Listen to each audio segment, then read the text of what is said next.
L'arrestation de Jésus. C'est librement que Jésus se laisse arrêter. Le texte de Jean ne nous laisse aucun doute sur ce point. Judas donc, ayant côte et des satellites des grands prêtres et des pharisiens, vient là avec des lanternes, des torches et des armes. Jésus donc, sachant tout ce qui allait lui arriver, sortit, et il leur dit, « Qui cherchez-vous » Ils lui répondirent, « Jésus de Nazareth. » Il leur dit, « C'est moi. » Évangile de Jean 18, 3 à 5. On retrouve là ceux à qui Jésus s'est heurté durant toute sa vie publique. Lui a manié les arguments des bonnes lois, la fougue du prophète, la colère et la tendresse de Dieu, sans oublier l'ironie. Mais ce soir, en face de lui, il n'y a plus que la force aveugle de la haine. Il y a encore plus. Il y a la bassesse des moyens. Or celui qui le livrait avait convenu avec eux d'un signe, disant, « Celui que je baiserai, c'est lui. Saisissez-le et en l'amenant, tenez-le bien. » Évangile de Marc 14, 44 à 45. Judas, qui le trahissait, connaissait bien l'endroit, parce que souvent Jésus s'y était trouvé en compagnie de ses disciples. Évangile de Jean 18, 2. Quel contraste entre Judas le peureux, entouré de ses gardes, et Jésus qui s'avance seul, interroge calmement et se nomme. Parole si calme qu'elle jette les troubles parmi les assassins. Lorsque Jésus leur dit « C'est moi », ils reculèrent et tombèrent par terre. Évangile de Jean 18, 6. Comme Jésus dut souffrir au jardin des Gethsémani de l'arrivée du traître, l'un des 12. Judas le trahit par un baiser, et c'était là, sans doute, le salut fraternel de ce groupe d'amis. Et aussitôt s'approchant de Jésus, il dit « Salut, Rabbi », et il le baisa. Jésus lui dit, « Ami, un baiser pour ce que tu viens de faire ?» Évangile de Matthieu 26, 49 à 50. Jésus ne peut s'empêcher de le faire remarquer à Judas, et l'on sent toute la douleur du Seigneur dans ce reproche amical, « Ami ». Les paroles ne sont ni cinglantes, ni brutales, ni cassantes. Elles laissent au contraire toute place au pardon et veulent encore toucher le cœur de l'ami. Trop tard. Livré par l'un des 12, par un baiser, il n'est pas dégoûté des autres, et ne pense qu'à eux devant les valets et les soldats menaçants. Il se présente comme celui qu'il faut prendre et se sépare des 11 pour les protéger, comme la mère perdrix qui piète pour protéger sa couvée. Si donc c'est moi que vous cherchez, laissez ceux-ci s'en aller, afin que fût accomplie la parole qu'il avait dite, « Je n'ai perdu aucun de ceux que tu m'as donnés. » Évangile de Jean 18, 8 à 9. Ses amis l'aiment pourtant et sont prêts à se battre pour lui. L'un d'eux dégaine son épée et attaque. On vient à lui comme à un brigand, et pour l'arrêter, et il trouve encore assez de maîtrise de soi pour calmer ses disciples. Jésus donc dit à Pierre, « Remets le glaive au fourreau. Le calice que m'a donné le Père, est-ce que je ne dois pas le boire ?» Évangile de Jean 18, 10 à 11. Cela rejoint le texte des synoptiques où Jésus révèle aux siens, « Il faut que le Fils de l'homme souffre. » Il est bien venu pour accepter notre condition humaine dans ce qu'elle a de plus tragique, et il ne reculera pas, il prendra notre mort. Il a dit à ses amis, « Laissez aller les choses jusqu'à là. » Évangile de Luc 22, 51. Et après ce sursaut de défense, pris de panique, les siens vont tous lâcher Jésus. Alors les disciples, l'ayant abandonné, s'enfuirent. Évangile de Matthieu 26, 56. Ce fut vraiment pour Jésus, jusqu'au chant du coq, la déroute de l'amitié, et la grande solitude du cœur. Il a voulu vivre cette solitude de l'homme face à sa mort et à son destin. Seul le Père peut aider le Fils de l'homme, et à travers lui l'homme à franchir ce seuil. Jésus trouve assez de maîtrise de soi pour faire la leçon aux princes de prêtres et aux scribes qui ne sont que des lâches et qui attendent la nuit pour agir. Comme contre un brigand, vous vous êtes mis en campagne avec des glaives et des bâtons. Quand chaque jour j'étais avec vous dans les temples, vous n'avez pas porté la main sur moi, mais c'est maintenant votre heure et la puissance des ténèbres. Évangile de Luc 22, 52 à 53. Donc la cohorte et les tribuns et les satellites des Juifs se saisirent de Jésus et le lièrent, et ils l'amenèrent d'abord chez Anne, car il était le beau-père de Caïphe, le grand prêtre. Évangile de Jean 18, 12 à 13. Jésus conduit chez Anne et chez Caïphe.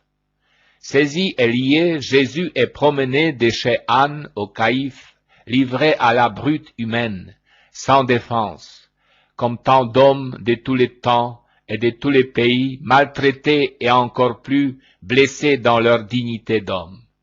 Jésus a connu la souffrance, notre souffrance, telle que tant d'hommes et de femmes la subissent et la portent. Et ils amenèrent Jésus chez les grands prêtres. Évangile de Marc 14, 53. Or, s'étant emparés de lui, ils l'emmenèrent et le firent entrer dans la maison du grand prêtre. Évangile de Luc 21, 54. Mais Anne les renvoya liés chez Caïphe, les grands prêtres. Évangile de Jean 18, 24. Pris, garrottés par des ennemis sans grandeur, à leur merci, on l'envoie ici, on les renvoie là, selon leur fantaisie. Ils l'amenèrent dans la nuit et le firent entrer dans la maison du grand prêtre. Évangile de Luc 22, 54. Cette marche dans la nuit vers le palais d'Anne, à travers les rues de Jérusalem, les escaliers, et cela les mains attachées, et lui-même bousculé par une bande de brutes. Ils étaient si heureux de tenir enfin cet homme extraordinaire. Dans la nuit, on voit se rassembler en hâte les grands prêtres et les anciens. Il est pris. La nouvelle cour des bouches à l'oreille, et les ramène tous, princes de prêtres, scribes et anciens du peuple. Jésus restera plusieurs heures chez Anne et chez Caïphe à être interrogé et questionné par les deux rusés compères, plus politiques que religieux. Or, c'était Caïphe qui avait donné aux Juifs ce conseil. Il est de notre intérêt qu'un seul homme meure pour le peuple. Évangile de Jean 18, 14. Pierre restera tout ce temps dans la cour du grand prêtre, car il aimait Jésus à la folie jusque dans sa peur. Rien qu'entre le deuxième et le troisième régnement, il se passe déjà 1 heure. Et 1 heure environ s'étant écoulée, un autre affirmait fortement, en vérité, celui-là aussi était avec lui, car il est galiléen. Mais Pierre dit, homme, je ne sais pas ce que tu veux dire. Évangile de Luc 22, 59 à 60. Et à ce moment, Jésus passait dans la cour pour être conduit au corps des gardes et se détournant, il regarde Pierre. Et aussitôt, comme Pierre parlait encore, chanta un coq. Et le Seigneur s'étant retourné, regarda Pierre. Évangile de Luc 22, 60 à 61. C'était le début de cette nuit terrible, où trahi, abandonné, Jésus est livré sans défense à ses ennemis les plus acharnés. Jésus souligne avec finesse à ces Juifs qu'il a parlé ouvertement au monde et que c'est au juge de faire la preuve de son accusation. J'ai parlé ouvertement au monde, je n'ai rien dit en secret. Évangile de Jean 18, 20. Pourquoi m'interroges-tu? Interroge ceux qui m'ont entendu ce que je leur ai dit. Évangile de Jean 18, 21. Jésus réduit à néant les beaux débuts des Caïphes, et voici qu'une brute, pour lui donner raison, soufflette le Christ. Rien n'est plus révoltant qu'un soufflet. C'est un coup lâche et méprisant. Cela n'a pas non plus été épargné au Fils de Dieu. Lui qui voit à travers le siècle combien, au nom de la politique, l'homme sera méprisé par tant de régimes et souffleté pour que vivent les idéologies. On retrouve aussi là tout l'équilibre de Jésus et sa maîtrise de caractère. Il est attaqué, cité devant le plus haut tribunal religieux du pays. Il garde son sang-froid et répond superbement au juge qu'il fait fausse route, que sa manière d'agir est trop illégale. Dans un procès, on accuse, on interroge pas les prévenus pour les condamner sur ses dires. Si j'ai mal parlé, montre ce qu'il y a de mal, mais si j'ai bien parlé, pourquoi me frappes-tu? Évangile de Jean 18, 23. C'est faire preuve d'une lucidité et d'une promptitude d'esprit. Jésus comprend notre souffrance parce qu'il l'a vécu dans tout ce qu'il y a d'atroce et de dérision dans les procès du juste. Jésus restera donc jusqu'au matin entre les mains de ces brutes. Rien ne lui sera épargné, souffrance physique, souffrance morale. Et les hommes qui le gardaient se jouaient de lui en le battant, et l'ayant couvert d'un voile, ils l'interrogeaient disant, « Prophétise, qui t'a frappé ?» Et ils proféraient contre lui beaucoup d'autres injures. Évangile de Luc 22, 63, 65.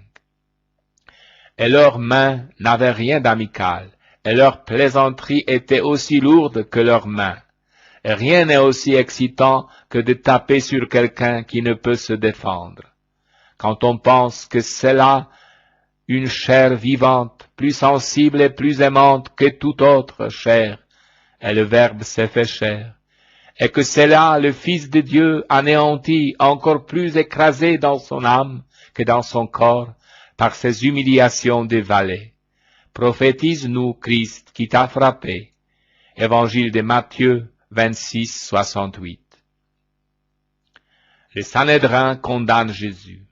Jésus répondant au grand prêtre, l'adjurant de décliner son identité, reprend à son propre compte la déclaration des prophètes Daniel sur les fils de l'homme. Le grand prêtre se levant lui dit, « Tu ne réponds rien? Qu'est-ce que ceci témoigne contre toi ?» Mais Jésus se taisait. Et le grand prêtre lui dit, « Je t'adjure par le Dieu vivant de nous dire si tu es le Christ, le Fils de Dieu. » Jésus lui dit, « Tu l'as dit. D'ailleurs, je vous le déclare. Désormais, vous verrez le Fils de l'homme assis à la droite de la puissance et venant sur les nuées du ciel. » Évangile de Matthieu 26, 62 à 64. Et voici le texte de Daniel, prophète. Je regardais au cours des visions de la nuit, et je voyais venir avec les nuées du ciel comme un fils de l'homme. Il parvient jusqu'au vieillard, et on le fit d'avancer devant lui. Et lui fut donné domination, gloire et royauté. Tous les peuples, toutes les nations et toutes les langues le serviront. Sa domination est une domination éternelle qui ne passera pas, et sa royauté une royauté qui ne sera pas détruite. Livre du prophète Daniel, chapitre 7, versets 12 à 14. Condamné d'avance, Jésus se tait devant les accusations sordides de ses ennemis. Il est plus difficile de se taire que de parler en de telles circonstances. Mais devant les interrogations de ses ennemis, Jésus ose affirmer qu'il est le Christ et le Fils béni, sachant qu'il signe ainsi son arrêt de mort. Les grands prêtres, déchirant ses habits, dit, « Qu'avons-nous encore besoin de témoins? Vous avez entendu les blasphèmes. Que vous semble? » et tous les condamnèrent, prononçant qu'il avait mérité la mort. Évangile de Marc 14, 63. Jésus rattache toujours son identité et sa mission à cette réalité. Il est le Fils de l'homme, mais aujourd'hui, il lie étroitement ces deux identités et les affirme. Il est le Fils de l'homme et il est le Fils du béni. Toute sa vie s'explique ici. Son affirmation entraînera sa mort. Jésus devant Pilate, les gouverneurs. La haine des ennemis de Jésus apparaît bien là. Quelle rage les possède. Sitôt qu'ils tiennent son aveu, les voici qui se lèvent pour les faire condamner par Pilate. Il leur faut assouvir leur vengeance avant un retournement du peuple, ces gens jugés stupides qui ont suivi le prophète. Et s'étant levés tous encore, ils le conduisirent devant Pilate. Évangile de Luc 23, 1. Entendre et voir toute une assemblée se lever pour vous pousser à la mort, vous livrer à l'occupant, on ne peut évidemment pas rester indifférent. L'ayant lié, ils le conduisirent et le livrèrent à Pilate, les gouverneurs. Évangile de Matthieu 27, 2. Aller ainsi lié, bousculé du palais des grands prêtres à la tour Antonia, le chemin n'est pas facile. D'autant que toute la nuit Jésus a été sur pied, à courir d'un tribunal à un autre, ou à servir de jouet au valet. Ils conduisirent donc Jésus de chez Caïphe au prétoire. C'était de très bonne heure. Et eux-mêmes n'entrèrent pas dans les prétoires pour ne pas se souiller, mais pouvoir manger la Pâque. Évangile de Jean 18, 28. Invraisemblable. Au moment où ils cherchent à tuer le Seigneur, ils se préoccupent de leur pureté légale. Surtout, ne pas se souiller en entrant chez un païen afin de pouvoir manger la Pâque en toute tranquillité de conscience. La rencontre entre Juifs et procureurs est plutôt pénible. Pilate méprise les Juifs. Il est d'autant plus furieux qu'il a dû se déranger pour eux à cause de leur observance légale. Pilate sortit donc dehors vers eux. Évangile de Jean 18, 29. Évidemment, ce Pilate sorti donc ne laisse pas beaucoup de place aux bonnes grâces à leur égard. Et il dit, « Quelque accusation portez-vous contre cet homme ?» Évangile de Jean 18, 29. Mais les Juifs ne se laissent pas impressionner, et c'est d'une manière insolente qu'ils lui rétorquent. « Si celui-ci n'était pas un malfaiteur, nous ne te l'aurions pas livré. » Évangile de Jean 18, 30. Pilate, toujours méchant et mauvais, veut leur faire sentir que s'ils le méprisent, ils ont tout de même besoin de lui pour condamner quelqu'un. Ils ne sont que des pauvres gens occupés. Prenez-le vous-même et jugez-le selon votre loi. Évangile de Jean 18, 31. Et content Pilate savoure l'aveu humiliant de leur impuissance. Il ne nous est pas permis de mettre à mort personne. Évangile de Jean 18, 31. Et ils se mirent à l'accuser en disant, nous avons trouvé cet homme mettant les désordres dans notre nation et empêchant de payer les tributs à César et se donnant pour Christ roi. Évangile de Luc 23, 2. Le Sanhédrin vient de condamner Jésus parce qu'il s'est dit fils de Dieu. Mais devant Pilate, il change absolument d'argument et ne parle plus que de menées politiques. Ils savent très bien que la religion n'intéresse pas beaucoup Pilate, les sceptiques. Peut-on imaginer Jean plus faux? Jésus est un homme qui déroute, devant sa tranquillité parfaite, n'opposant que le calme et le silence au flot des faux témoignages. L'esprit de Pilate est en déroute. Il ne comprend pas, il ne saisit pas cette personnalité étrange qui les dépasse et l'écrase. Il s'étonne en attendant de craindre, lui, les procurateurs romains devant un juif. Et aux accusations portées contre lui par les grands prêtres et les anciens, il n'a rien répondu. Alors Pilate lui dit, « Tu n'entends pas combien de témoignages on porte contre toi? Et il ne répondit sur aucun point, de sorte que le gouverneur fut fort étonné. Évangile de Matthieu 27, 12 à 14. Pilate dit au grand prêtre et à la foule, « Je ne trouve rien de criminel en cet homme. » Mais eux insistaient avec force. Il soulève le peuple enseignant dans toute la Judée, depuis la Galilée où il a commencé jusqu'ici. Pilate, ayant entendu cela, demanda si l'homme était galiléen. Et apprenant qu'il était sujet d'Hérode, il les renvoya à Hérode, qui était lui-même à Jérusalem en ce jour-là. Évangile de Luc 23, 4 à 7. Pilate a peur pour sa place, car ces Juifs haineux semblent lui laisser entendre qu'il est bien mal renseigné sur les affaires de Judée et de Galilée. Mais ce Jésus l'a tellement frappé qu'il ne veut pas se mêler de son procès. Et trouvant une échappatoire, bien qu'il déteste Hérode, il lui envoie Jésus. Jésus devant Hérode. Pilate les renvoya à Hérode qui était lui-même à Jérusalem ce jour-là. Évangile de Luc 23, 7. Il n'est pas difficile de comprendre combien les allées et venues dans une ville bâtie en escalier durent être éprouvantes pour le Seigneur, Jésus.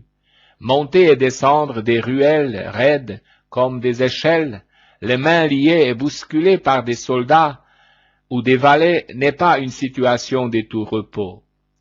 Il y eut aussi cette curiosité détestable d'Hérode et de sa cour, les considérant comme un charlatan, le mépris de ce roi cynique et de sa cour devant son silence.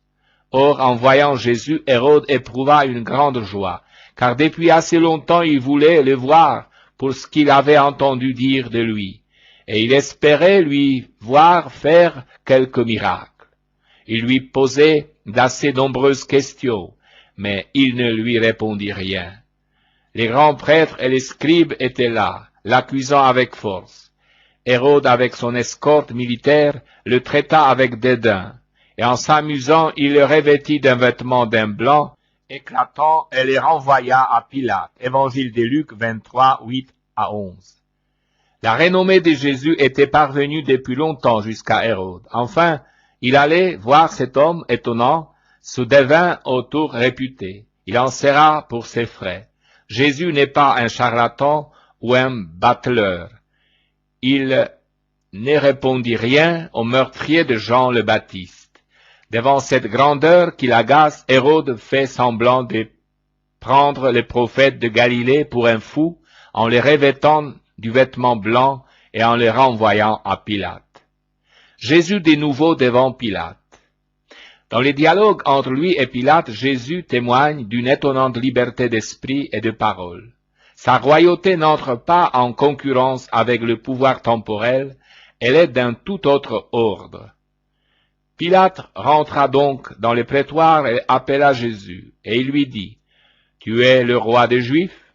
Jésus répondit, « Dis-tu cela de toi-même, ou si d'autres te l'ont dit de moi ?» Pilate répondit, « Est-ce que je suis juif, moi?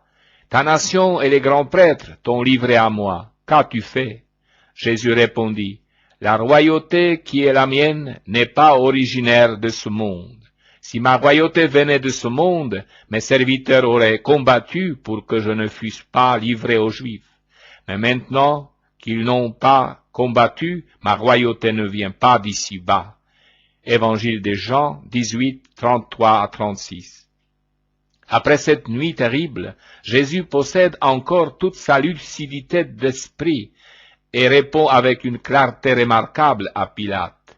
La réponse de Jésus cherche à éclairer les procurateurs dans le seul domaine qui est le sien. Elle intéresse l'ordre public.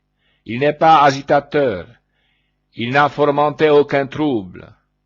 Il n'a pas de partisans armés. Son royaume est d'ordre religieux. Pilate n'a rien à craindre de Rome. Pilate n'en revient pas. Un roi sans armée, pour lui, qu'est-ce que cela représente? Pilate donc lui dit, « Alors tu es roi tout de même? Jésus répondit, tu le dis, je suis roi, je suis né pour ceci, et je suis venu dans le monde pour ceci, rendre témoignage à la vérité. Quiconque procède de la vérité, écoute ma voix. Évangile de Jean 18, 37. Pilate, le politique, ne comprend plus. Qu'est-ce que la vérité? Évangile de Jean 18, 38. Écrasé de fatigue, de sommeil, de soif, d'insultes, de souffrances, Jésus ose encore se donner devant son juge comme le royal témoin de la vérité. Il ose rappeler à ce moment-là que tout homme vrai écoute sa voix et ses paroles.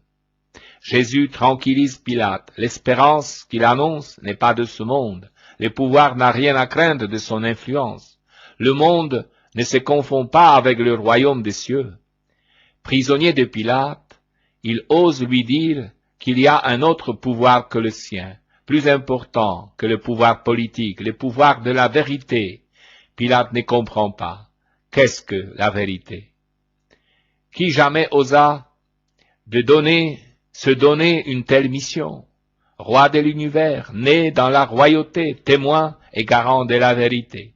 C'en est trop pour Pilate, sceptique, désabusé, qui hausse les épaules devant cet illuminé, un roi sans armée. Très peu pour un royaume. Pilate manœuvré par les Juifs. Jésus a connu l'iniquité de la justice humaine. Pilate instruit sa cause avec un luxe de l'égalité dans les interrogations qu'il mène lui-même ou les instances comme Hérode qu'il consulte. Mais cette justice si bien montée est toute sous l'influence de l'opinion. Pilate ne se dégage pas du poids de la politique. Il a peur des grands prêtres qui enflent la voix et accusent cet homme de soulever le peuple. Non seulement Jésus a connu la prison préventive, la brutalité des gardiens, mais il a connu les châtiments préventifs qui apaisent les esprits et détruisent les prévenus. Pilate, ayant convoqué les grands prêtres, les magistrats et le peuple, leur dit, « Vous m'avez déféré cet homme comme révolutionnant le peuple. J'ai instruit l'affaire devant vous et je n'ai trouvé cet homme coupable d'aucun des crimes dont vous l'accusez. Mais Hérode non plus, car il nous l'a renvoyé. Et en somme, il n'a rien fait qui mérita la mort. Donc, après l'avoir fait châtier, je le relâcherai. » Évangile de Luc 23, 13 à 16. Admirable logique des temps de justice humaine au cours des siècles. Jésus rejoint bien ici l'homme dans sa déréliction face à tout pouvoir abusif. Alors Pilate prit Jésus et le fit flageller. Évangile de Jean 19, 1. La flagellation de Jésus. S'entendre déclaré innocent et être livré au corps des gardes par ce même juge pour être flagellé, selon son bon plaisir, quelle ne doit pas être la révolte intérieure de l'être ainsi bafoué. En plus, les mains qui les saisissent sont des mains des brutes. Ce sont les légionnaires, engagés, soldats de métier, tous gens sans pitié, cœur sec et bras de fer. Jésus leur est livré sans réserve par la justice qui, comme toujours, garde les mains propres et fuit exécuter par d'autres ses forfaits. La flagellation était un des plus horribles supplices, et pour Jésus les sensuaires révèlent toute la brutalité et la cruauté de la scène. Jésus a vraiment connu, vécu la dérision si fréquente de la justice humaine, son hypocrisie et le désarroi du condamné devant le piège de cette parodie. Les couronnements d'épines. Alors les soldats du gouverneur, recevant Jésus, les conduisirent dans le prétoire. Ils réunirent auprès de lui toute la cohorte. Évangile de Matthieu 27, 27. Le texte de Matthieu traduit bien l'abandon du prisonnier pris et livré par les systèmes judiciaires aux gardiens. Jésus fut reçu comme un jouet par les soldats du prétoire. La cohorte, 600 hommes environ, se réunit pour s'amuser du condamné. Et l'ayant dévêtu, Évangile de Matthieu 27, 28. Il n'est pas difficile d'imaginer les souffrances terribles du Seigneur après la flagellation, lorsque ces brutes lui arrachent ses habits imbibés de sang, Les soldats l'enveloppèrent d'une casque écarlate. Ayant tressé une couronne avec des épines, ils la mirent sur sa tête avec un roseau dans sa main droite. Et ayant ployé les genoux devant lui, ils se jouèrent de lui en disant « Salut, roi des Juifs !» Ayant craché sur lui, ils prirent les roseaux et ils le frappèrent à la tête couronnée d'épines. Évangile de Matthieu 27, 28 à 30. Voici donc Jésus transformé en roi des comédies. Rien ne manque. Manteau royal, une quenille rouge, la couronne, une brassée d'épines qu'on lui enfonce sur la tête avec des gros rires. Un sceptre, un roseau, des sujets hilars qui singent les protocoles de la cour en salut grotesque, et bien sûr on lui crache au visage et l'on cogne fort pour enfoncer toujours un peu plus cette couronne d'épines. Les sensuaires laissent voir son cuir chevelu tuméfié qui a saigné abondamment comme toutes les blessures de la tête. Et lorsqu'ils se furent joués de lui, ils lui ôtèrent la pourpre et lui remirent ses vêtements. Évangile de Matthieu 27, 31. Jésus sur la croix, la souffrance. Jésus a voulu prendre sur lui et vivre le mystère de la souffrance humaine, et plus spécialement ces sentiments de dépouillement et d'abandon que ressent tant homme devant la mort. Et quand vint la 6e heure, il y eut des ténèbres sur toute la terre, et cela dura jusqu'à la 9e heure. Et à la 9e heure, Jésus cria d'une voix forte, « Eli, Eli, lama sabachthani » ce qui veut dire, mon Dieu, pourquoi m'as-tu abandonné? Évangile de Marc 15, 33. C'est le cri de l'homme agonisant. Ce n'est pas un cri de révolte, mais le suprême cri d'abandon que ressent tout homme qui meurt, et Jésus a voulu vivre cette heure. C'est pour cette heure-là qu'il est venu. Il a assez dit au cours de sa vie. Cette heure dont il a si souvent parlé et qu'il redoutait comme tout homme. Il n'a pas esquivé l'angoisse de la mort qui est le propre de l'homme. Il est venu pour nous montrer cet abandon au Père. Père, je remets mon esprit entre tes mains. Évangile de Luc 23, 46. Au dernier moment de Jésus sur la croix, c'est la rencontre des deux volontés, des deux libertés qui se jouent. Liberté de l'homme, liberté de Dieu. Volonté de l'homme, volonté de Dieu. Jésus, dans un grand réalisme, vit sa mort et ouvre à tout homme la route de l'abandon à la volonté du Père. Une seule plainte échappe à Jésus sur ses souffrances physiques. Il dit « J'ai soif ». Soif des fiévreux, soif des blessés, soif des torturés. Soif bien connue, soif dévorante de ceux qui ont perdu tant de sang. Après cela, Jésus, sachant que désormais tout était consommé, afin que fît consommer l'Écriture sainte, dit « J'ai soif ». Évangile de Jean 19, 28. Il a pris aussi cette souffrance, si connue à tant d'hommes dans leur agonie. À partir de cette heure, notre souffrance tournée vers la gloire et la résurrection n'a plus le même sens. C'est la lumière qu'apporte à tous les hommes le mystère de la croix, dès que la foi les envahit. Il y avait là un vase rempli de vinaigre. Ayant donc fixé à un javelot une éponge remplie du vinaigre, ils l'approchèrent de sa bouche. Lorsque donc Jésus eut pris le vinaigre, il dit « Toutes choses sont parfaitement exécutées ». Évangile de Jean 19, 29 à 30. La vie de Jésus, ses actions, ses paroles et les circonstances qui l'accompagnent dépassent totalement les hasards. Tout est mené par Dieu dans le respect de l'homme. Il s'agit de la venue du Fils, l'envoyé du Père, et du salut qu'il réalise et accomplit. Tout est consommé. Évangile de Jean 19, 30. Et poussant un grand cri, Jésus dit, « Père, je remets mon esprit entre tes mains. » Évangile de Luc 23, 46. Cri de confiance en sa résurrection toute proche.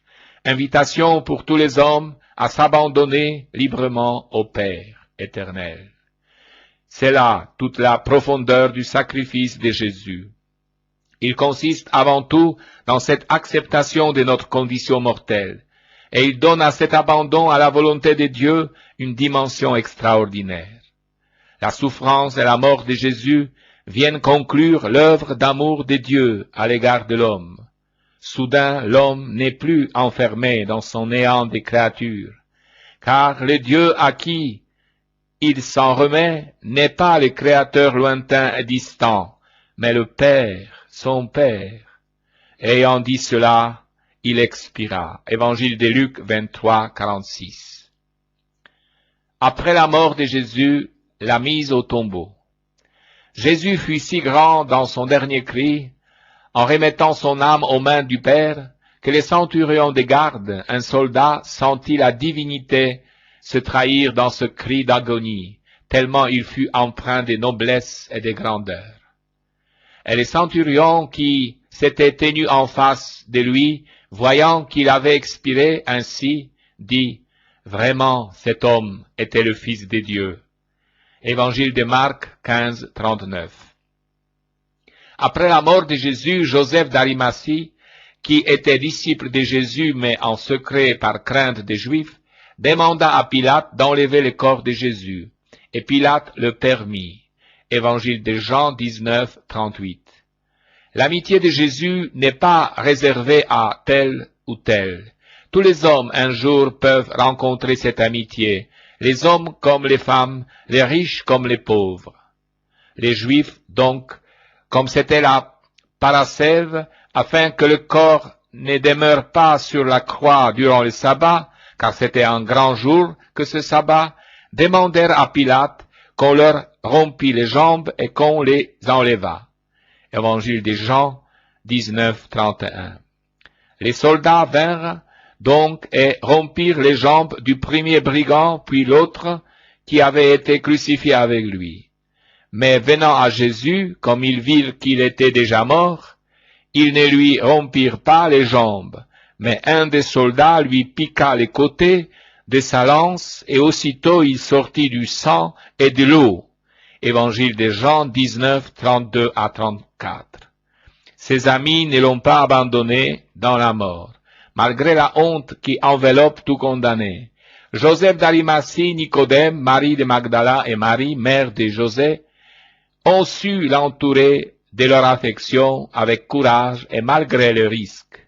Ceux-là n'eurent pas peur de se compromettre. Mort, ils l'entourent encore de tendresse. Joseph d'Arimathie a acheté pour lui un linceul d'une blancheur immaculée. Il était l'un de ceux que la noble figure de Jésus avait séduit et rendu même entreprenant jusqu'à oser aller trouver Pilate, le gouverneur. Évangile de Luc 23, 50-51. Quant aux femmes, elles regardèrent le monument et comment avait été placé son corps. Évangile de Luc 23, 55. Puis Joseph, ayant roulé une grosse pierre contre l'entrée du tombeau, s'en alla. Il y avait là Marie de Magdala et l'autre Marie assise en face du sépulcre. Évangile de Matthieu 27, 60 à 61. Et s'étant retournées, elles préparèrent des aromates et des parfums. Et le jour du sabbat, elles demeurèrent en repos, selon le précepte. Évangile de Luc 23, 56. Le lendemain, jour qui suit la parascève, les grands prêtres et les pharisiens se réunirent auprès de Pilate et lui dirent, « Seigneur, nous nous sommes souvenus que cet imposteur a dit, étant encore en vie, après 3 jours, je ressuscite. Donne donc l'ordre que les sépulcres soient gardés sûrement jusqu'au 3e jour, de peur que ses disciples ne viennent les dérober et ne disent au peuple, il est ressuscité des morts. Et la dernière imposture serait pire que la première. Pilate leur dit, vous avez une garde, allez, prenez vos sûretés, comme vous savez le faire. Ils allèrent et mirent les sépulcres en sûreté, scellant la pierre avec leur garde. Évangile de Matthieu 27, 62 à 66. Les grands prêtres et les pharisiens ont pris leurs précautions. Ils ont prévu l'imposture possible de la fausse annonce de la résurrection de la part des apôtres. Ils ont prévu les vols possibles du corps du crucifié. Et agissant en conséquence auprès du Pilate, toutes les précautions seront prises pour empêcher cette imposture. Garde au tombeau, scellé sur la meule des pierres qui enferment l'entrée. Ils font exactement ce qu'il faut pour rendre encore plus évidente la résurrection, si elle doit avoir lieu.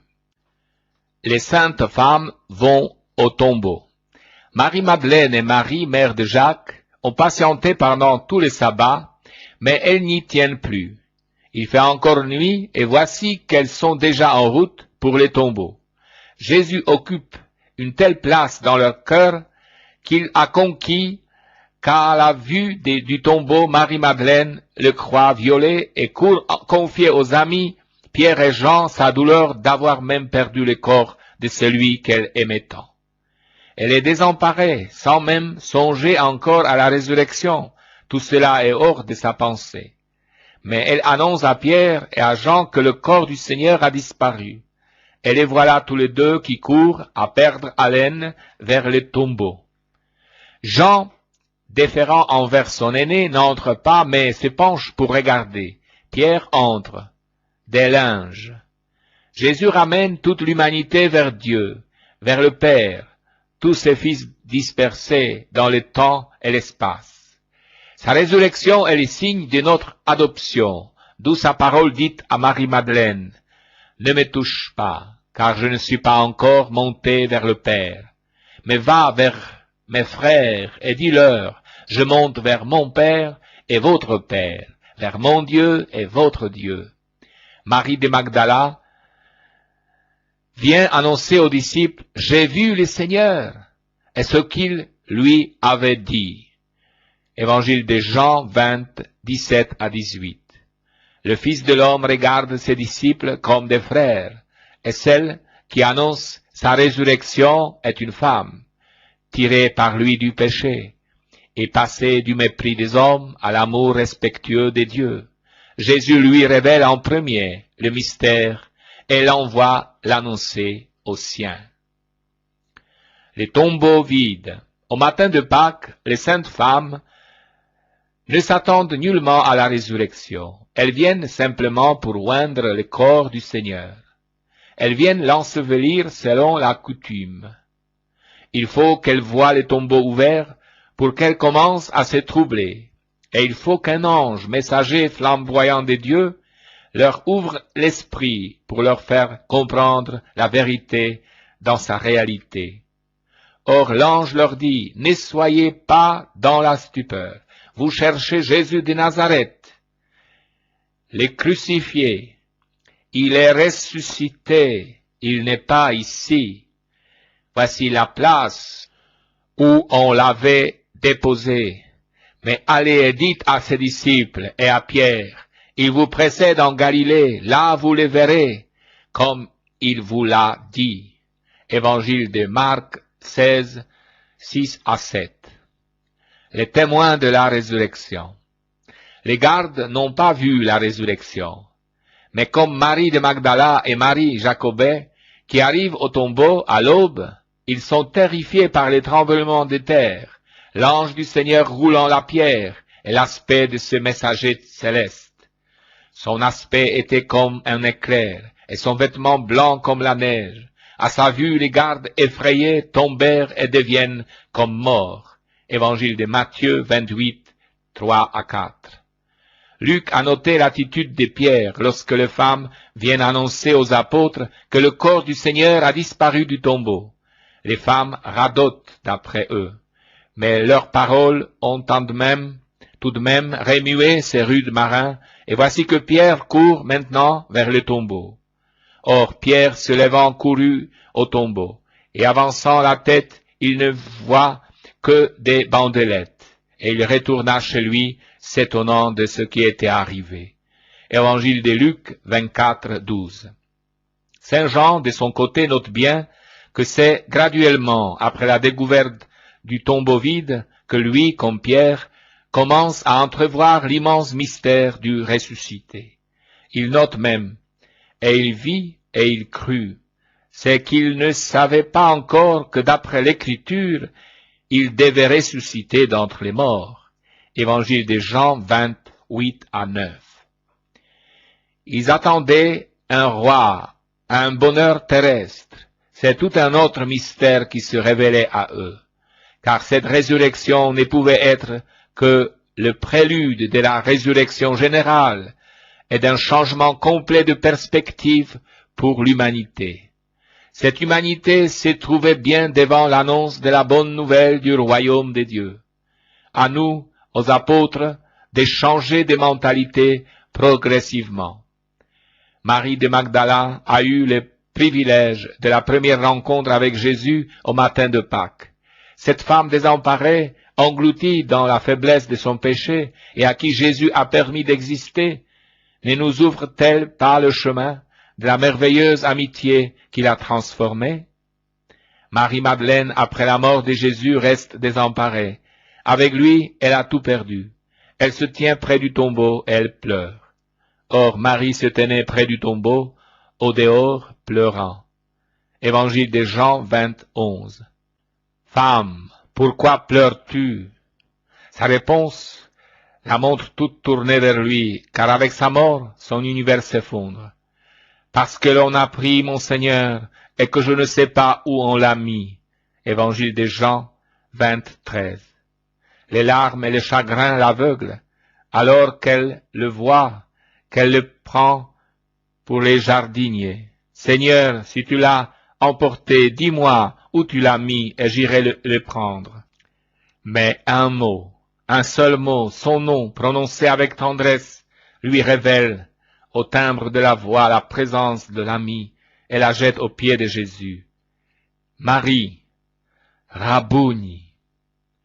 Sur le chemin d'Emmaüs, Jésus rejoint Cléophas et son compagnon qui dévisent tout triste sur les événements de la mort tragique du Seigneur. Il vient cheminer avec eux. Le voici au cœur de leur angoisse et de leurs doutes. La dimension de la foi leur échappe. Ils ne reconnaissent pas Jésus et dans leur état d'esprit, ils ne peuvent pas le reconnaître.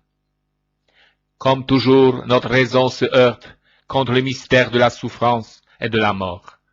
Et pour eux, comme pour nous, le mystère de la souffrance empêche de reconnaître le Seigneur, si nous ne donnons à ce mystère une dimension d'éternité. D'où cette parole si forte pour nous tous, adressée par Jésus à ses amis sur la route d'Emmaüs. Oh, que vous êtes peu clairvoyants! Oh, que votre cœur est donc lent à croire à tout ce qu'ont dit les prophètes. Ne fallait-il que le Christ souffrit cela et entra ainsi dans sa gloire? Et commençant par Moïse et tous les prophètes, il leur interpréta ce qui les concernait dans toutes les Écritures. Évangile de Luc 24, 25 à 27. Jésus leur dit tout cela avec une telle chaleur que lui, disparu, ils s'écrièrent: notre cœur n'était-il pas brûlant en nous, tandis qu'il nous parlait dans le chemin, tandis qu'il nous découvrait les Écritures? Évangile de Luc 24, 32. Et il advint qu'après s'être mis à table avec eux, prenant le pain, il bénit Dieu, et l'ayant rompu, il leur donnait. Leurs yeux s'ouvrirent, et ils le reconnurent, et lui disparut d'auprès d'eux. Évangile de Luc 24, 31. Et se levant à l'heure même, ils retournèrent à Jérusalem, et ils trouvèrent réunis les 11 et leurs compagnons qui leur dirent: le Seigneur est vraiment ressuscité, et il est apparu à Simon. Et eux-mêmes racontèrent ce qui s'était passé dans le chemin, et comme il avait été reconnu par eux à la fraction du pain. Évangile de Luc 24, 35. Jésus apparaît à ses disciples. Thomas est absent. Au soir de la résurrection, son apparition déchaîne la joie de ses disciples, les emmurés du cénacle. Tout s'était écroulé. Seules les portes du cénacle verrouillées protégeaient ces désespérés des menées de leurs ennemis qui venaient de triompher en assassinant Jésus. Aussi l'apparition de Jésus parmi eux les saisit de crainte et de joie. Jésus les calme. Paix à vous. Les raisonne. Non, il n'est pas un esprit. De quoi êtes-vous troublés? Et pourquoi des incertitudes s'élèvent telles en vos cœurs? Voyez mes mains et mes pieds. Oui, c'est bien moi. Touchez-moi. Et rendez-vous compte qu'un esprit n'a pas de chair ni d'os comme vous. Constatez que j'en ai. Et en disant cela, il leur montra ses mains et ses pieds. Évangile de Luc 24, 38 à 40. Luc a admirablement décrit ce mélange de joie et de crainte qui les saisit devant les ressuscités. Comme ils étaient encore incrédules à force de joie, et dans l'étonnement, il leur dit, « Avez-vous ici quelque chose à manger ?» Et ils lui donnèrent un peu de poisson grillé, et il le prit et en mangea en leur présence. Évangile de Luc 24, 41 à 43. Et il va donner aux siens cet étonnant pouvoir de recevoir l'Esprit Saint qui les guidera pour retirer le péché du monde. Et il leur dit donc de nouveau, paix à vous. Comme le Père m'a envoyé, moi aussi je vous envoie. Et ayant dit cela, il souffla sur eux et leur dit, recevez l'Esprit Saint. Ceux à qui vous remettrez les péchés, ils leur seront remis. Ceux à qui vous les retiendrez, ils leur seront retenus. Évangile de Jean 20, 21 à 23. Heureux qui n'ont pas vu et qui ont cru. Jésus reproche à ses amis de n'avoir pas cru à sa résurrection à travers le témoignage des saintes femmes. Il leur reproche leur incrédulité et leur dureté de cœur. Enfin, il apparaît aux 11 eux-mêmes pendant qu'ils étaient à table, et il leur reprocha leur incrédulité et leur dureté de cœur parce qu'ils n'avaient pas cru ceux qu'il avait vus ressusciter des morts. Évangile de Marc 16, 14. Jésus souligne là l'essentiel de la foi à son message et à sa personne, comme l'essentiel de la foi en sa résurrection. C'est à travers des témoins qu'elle naît. Lorsque Thomas appelait Didyme, l'un des 12, qui n'était pas avec eux lorsque Jésus ressuscité vint, les autres disciples lui dirent donc, nous avons vu le Seigneur, mais il leur dit, si je ne vois pas dans ses mains les marques des clous, et si je ne mets pas mon doigt dans la marque des clous, et si je ne mets pas ma main dans son côté, je ne croirai point. Lorsque 8 jours après Thomas a constaté par lui-même la réalité du corps de Jésus, il dit, mon Seigneur et mon Dieu. Et Jésus lui dit, parce que tu m'as vu, tu as cru. Heureux ceux qui n'ont pas vu et qui ont cru. Évangile de Jean 20, 28. La grande espérance du chrétien reste du domaine de la foi. Elle n'est pas une démonstration d'ordre purement rationnel. La grande béatitude de Jésus pour ceux qui croient en lui. Rencontre au bord du lac de Tibériade. Jésus avait su souder ses amis en une solide équipe fraternelle. 7 d'entre eux ont répondu à son invitation de retourner l'attendre en Galilée. Jésus se manifesta ainsi aux disciples à la mer de Tibériade. Évangile de Jean 21, 1 à 3. Ils forment un groupe d'amis sous les ordres de celui que Jésus avait choisi et placé à leur tête, Simon-Pierre. Or, le matin déjà venu, Jésus s'est trouvé sur les rivages. Cependant, les disciples ne savaient pas que c'était Jésus. Évangile de Jean 21, 4. Était-ce dû à la brume légère de l'aube qu'estompait sa silhouette? Était-ce parce que le ressuscité échappe à tout regard, s'il n'est pas un regard de la foi? Toujours est-il que, tout comme Marie-Madeleine, sa voix vient éveiller brusquement les vieux souvenirs, 2 simples phrases qui le ressuscitent. « Jeunes gens, auriez-vous du poisson à manger ?» Ils lui répondirent « Non ». Lui leur dit « Jetez les filets du côté droit de la barque et vous trouverez. Évangile de Jean 21, 5 à 6. Et voilà les grands cris d'enthousiasme de l'apôtre qu'il aimait. C'est le Seigneur! Car si Jean était retourné à ses filets avec Pierre et André et les autres, la vision du Christ les hantait. Il ne pensait plus qu'à lui et à tous les gestes du pécheur. Il les réalisait automatiquement et brusquement au timbre de cette voix qui les hale de la berge et donne l'ordre de jeter le filet à droite. Jean sort de sa torpeur. Son cœur bat à tout rompre. Il a crié à Pierre, « C'est le Seigneur !» Pierre, de son côté, entendant Jean lui affirmer que c'est Jésus qui est là, sur la rive, sans attendre que la barque accoste, il enfile sa tunique, se jette à l'eau et se dirige vers le Maître. L'amitié de Jésus va se retrouver à l'aise dans ce repas champêtre, pris avec le sien sur les bords du lac. Tout est prêt.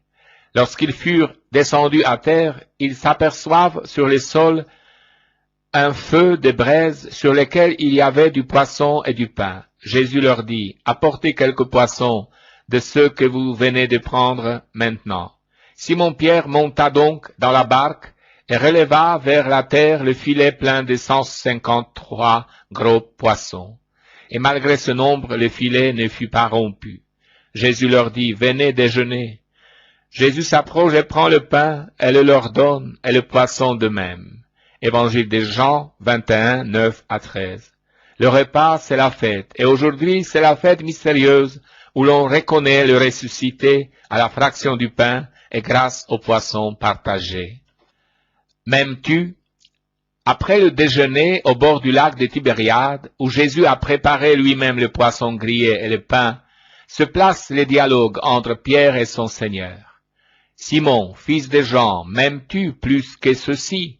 Il lui dit, « Oui, Seigneur, tu sais que je t'aime. » Il dit, « Paie mes agneaux. » Il lui redit une seconde fois, « Simon, fils de Jean, m'aimes-tu » Il lui dit, « Oui, Seigneur, tu sais bien que je t'aime. » Il lui dit, « Sois le pasteur de mes brebis. » Il lui dit pour la troisième fois, « Simon, fils de Jean, m'aimes-tu » Pierre fut contristé de ce que Jésus lui avait dit pour la troisième fois, « M'aimes-tu » Et il lui dit, « Seigneur, tu connais toutes choses, tu sais bien que je t'aime. » Jésus lui dit, « Paie mes brebis. » Évangile de Jean 21, 15 à 17.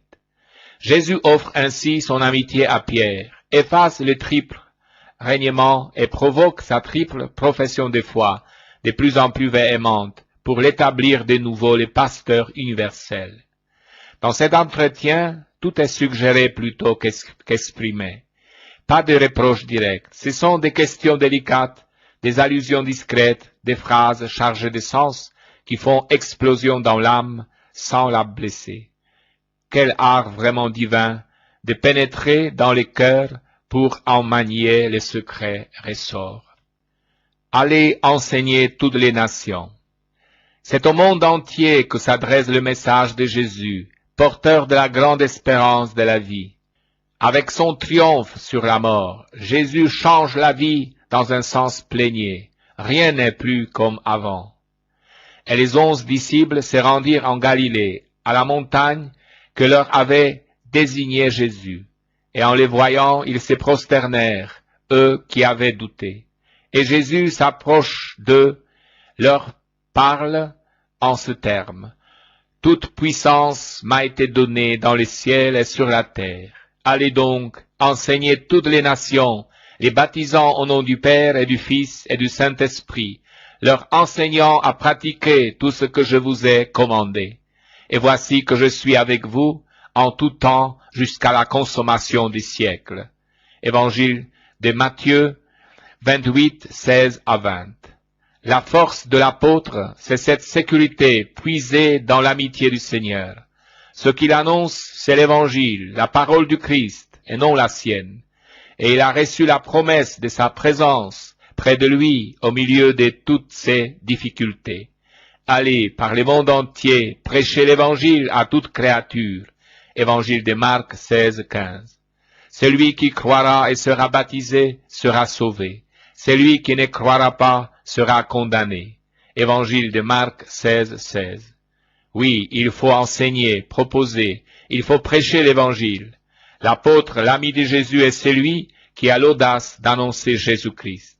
Merveilleux Seigneur ressuscité, que chaque messe, l'Eucharistie nous rend présents, non seulement dans la réalité de son corps et de son sang, mais aussi de ses paroles. L'Esprit Saint, promesse du Père. Au moment de quitter les siens, Jésus dit, « Ainsi était-il écrit, et ainsi fallait-il que le Christ souffrit et qu'il ressuscita des morts le troisième jour, et qu'on prêchât en son nom de changer nos mentalités en vue de la rémission des péchés à toutes les nations. » Évangile de Luc 26, 46 à 47. La souffrance est inscrite en nous-mêmes. Sans le Christ, on ne la comprend pas. Avec lui, l'homme souffrant et mortel se met en marche vers la résurrection. Tout prend un sens. Et c'est lui qui nous permet de comprendre cette mission de Jésus. C'est lui qui nous persuade, qui nous permet d'entrer avec le Christ dans les mystères de la souffrance de la croix. C'est l'Esprit Saint, cette promesse du Père, qui nous revêtit de la force d'en haut. Vous êtes les témoins de ce fait. Et voici que je vous envoie cette promesse du Père, que vous soyez revêtus de la force d'en haut. Évangile de Luc 24, 49. C'est l'Écriture, la Sainte Écriture ouverte à nos cœurs par l'Esprit Saint, qui nous permet de comprendre les mystères de l'homme, et en particulier ce mystère de la souffrance. C'est dans la Bible que nous retrouvons la véritable évolution de l'homme en marche vers le Christ. Ainsi, une étude de l'Écriture sainte, sous le regard de Dieu, avec la force de l'Esprit Saint, fait possible la découverte du mystère du Christ crucifié et du Christ ressuscité. La croix. Jésus me dit, ne refuse jamais la croix, d'où qu'elle vienne, parce qu'elle est toujours moi qui te l'envoie, ou qui permet et désire que d'autres la mettent sur tes épaules. N'a-t-il pas été dit dans l'Évangile, si quelqu'un veut venir après moi, qu'il se renonce lui-même, qu'il prenne sa croix et qu'il me suive? Le comprends-tu? Porter la croix, c'est la condition indispensable pour me suivre, dit Jésus. Il t'a été dit aussi que mon joug est doux et mon fardeau léger. C'est ainsi, mais le fait de ressentir plus ou moins le poids de la croix dépend de la façon dont tu la portes, de l'amour dont tu aimes la croix elle-même. Si tu traînes ta croix avec répugnance, elle te deviendra toujours plus insupportable. Si tu l'embrasses avec enthousiasme en pensant que moi aussi je l'ai portée pour toi et la porte avec toi, non seulement elle te paraîtra plus légère, mais c'est toi que la croix portera, de sorte que par elle tu te sentiras entraîné vers le haut, et il te sera tellement agréable de souffrir que tu ne voudras vivre que sur la croix et avec la croix. La vraie science, ce n'est pas de connaître tous les savoirs des hommes, de découvrir l'atome et les lois qui régissent les corps ou la nature. La vraie science est celle qui, sans négliger toutes ses connaissances, si elle profite à l'humanité, remonte à celui qui est supérieur à tout, et à lui aussi dicter ses lois, établit des principes fondamentaux, lesquels sont à découvrir, à mettre en valeur et à réaliser dans la vie de chaque jour. Si tu te donnes de la peine pour suivre mes enseignements, dit Jésus, tu découvriras quelle part a Dieu dans ta vie, à quel point et comment il veut ton bonheur. Forme ton caractère à cet esprit de patience et de sacrifice, afin que tu n'aies pas à ajouter une croix à l'autre en tout ce qui t'arrive. Il t'a été dit, à celui qui te prend ton manteau, donne aussi ta tunique. À celui qui te frappe sur la joue gauche, tends aussi la joue droite. Par là, je voulais t'inviter, dit Jésus, à recevoir avec joie, et non pas seulement avec patience, les croix que te présente ton prochain, à les recevoir vraiment comme je l'ai fait moi-même. Et de la manière dont j'endure sans cesse les offenses, les injures, les trahisons, en un mot les croix que de nouveau vous chargez sur mes épaules. Le monde est semé de croix, et si tu voulais les détruire, tu détruirais le monde de lui-même. Chaque individu, chaque famille a ses peines. Vous ne devez pas être des égoïstes ou des parasites qui exploitent la bonté et la générosité des autres. Chacun doit prendre conscience de son propre devoir et assumer la charge qui lui a été confiée. Mais celui qui, généreusement et en plus de sa propre charge, aide les autres est digne d'une plus grande récompense. Les secours mutuels allègent la croix. Moi aussi, j'ai été aidé par les Cyrénéens à porter la mienne. Cependant, vous ne devez pas vous en décharger pour la jeter sur les épaules d'autrui, car la croix que Dieu vous donne est à la mesure des épaules de chacun. N'alourdissez pas la croix. Ne vous lamentez pas continuellement, même pour des petites choses que le temps ou les soins suffisent à résoudre. N'alourdissez pas la croix de votre prochain. Si dans le mot physique, il est permis et juste de recourir au médecin, car la vie est un don que vous devez conserver, le fait de vous arrêter à observer, à ausculter, à déceler chaque petite souffrance vous rend insupportable et quelquefois ridicule aux yeux des autres. L'exercice de la charité est une chose indispensable et agréable au Père éternel. Il est bon cependant qu'elle soit exercée des deux côtés, c'est-à-dire qu'elle soit réciproque.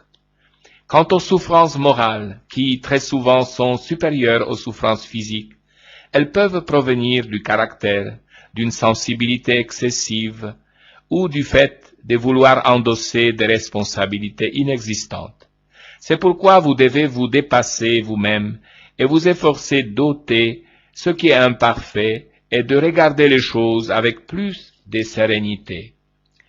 La plus grande partie des croix, bien que permises par moi, ce sont les hommes eux-mêmes qui se les fabriquent, alors qu'avec un peu de bonne volonté, on pourrait les éviter. Humilie-toi devant Dieu. Quant aux croix qui proviennent du fait de te voir imparfait et facile à tomber, alors que tu voudrais cheminer rapidement sur la voie de la vertu, suis cette règle. Désire atteindre les plus hauts sommets de la sainteté et humilie-toi chaque fois que tu tombes et que tu recules. Humilie-toi devant Dieu en reconnaissant que tu n'es bon à rien. Demande son secours pour te relever et poursuivre ta route sans te troubler, mais plein de confiance en ma miséricorde, car cette attitude est très agréable à mon cœur, dit Jésus. Rien n'offense plus mon cœur que le fait de douter de mon pardon et de mon secours. L'abattement est un signe d'orgueil, ou tout au moins d'amour-propre. Si tu n'avais pas une estime exagérée de toi-même, tu ne te découragerais pas et tu ne t'étonnerais pas de tomber. Au contraire, il te semblerait bien étrange qu'en dépit de ta misère, tu puisses te tenir debout. Demande toujours au Seigneur de faire que tu te connaisses toi-même, afin que dans le mépris de toi-même et dans la confiance en Dieu, tu puisses t'élever et marcher avec assurance. Le petit enfant qui craint les dangers et sait ne pas pouvoir les affronter, s'en remet au bras de sa maman qui le défend et le porte. Vous aussi, mes enfants, dit Jésus, confiez-vous à celle que je vous ai donnée pour mère au pied de la croix. Et si vous vous abandonnez comme des tendres petits enfants, elle vous serrera sur son cœur immaculé, et avec vous, elle portera aussi vos croix, dont vous ne sentirez plus le poids. La miséricorde de Dieu. Mon ami, écoute-moi, dit Jésus. N'oublie pas mes paroles, mais fais-en ton pain quotidien et l'aliment de ton esprit. Je vais te parler de ma miséricorde. Je ne me lasserai jamais de t'en parler, car je suis la miséricorde elle-même, la miséricorde divine, infinie. Cela n'a pas été pour la seule période où je vivais avec les hommes, mais maintenant encore, je vais répétant, j'ai pitié, j'ai miséricorde, j'ai compassion de ce peuple. Jadis, c'était une foule infatigable pour me suivre, insatiable d'entendre ma parole qui provoquait ma pitié. Maintenant, j'ai pitié d'un peuple qui ne veut pas m'écouter, qui ne veut pas me croire, qui ne veut pas me suivre. Les églises désertes, tu vois, les églises désertes, tandis que mes ministres renouvellent mon sacrifice réel, bien que non sanglant. L'enseignement de ma doctrine est supprimé et négligé en beaucoup d'endroits. La prière commune liturgique ou privée doit être abrégée car c'est ennuyeux de prier. Dans les familles, on ne prie plus, on n'instruit plus les petits-enfants des vérités de la foi qui étaient si bien enseignées par les mamans. La joie de joindre les mains de leurs tout-petits, celle de leur apprendre à prononcer mon nom, dit Jésus, et celui de ma maman. Elles ne la connaissent pas. Les mamans sont préoccupées de bien autre chose. Même les meilleurs sont fiers de ce que leurs petits-enfants sachent lire et écrire avant l'âge, de ce qu'ils connaissent les noms des acteurs et les airs des chanteurs, mais elles oublient de leur faire connaître et goûter la douceur de la musique divine de leurs âmes, la présence de Dieu en eux, le chant de leur innocence, de leur pureté qu'il faut sauvegarder et présenter à Dieu. C'est ainsi que les enfants perdent leur innocence très tôt. Vous vous lamentez quand de petits enfants perdent leur maman, mais le jour les plus tristes de leur vie n'est pas celui où ils restent orphelins, c'est celui où ils perdent Dieu par leur premier péché mortel. Et les jeunes qui ont fait la joie de ma vie mortelle, qu'adviendra-t-il d'eux? Comme un déshonneur, préoccupé de suivre le monde et le plaisir, ils s'éloignent toujours plus de moi et vivent dans les vices et dans la plus noire incrédulité. Tout leur est permis. La pureté qui faisait leur auréole est pour eux un résidu de l'Antiquité, un souvenir inconscient et comme un déshonneur.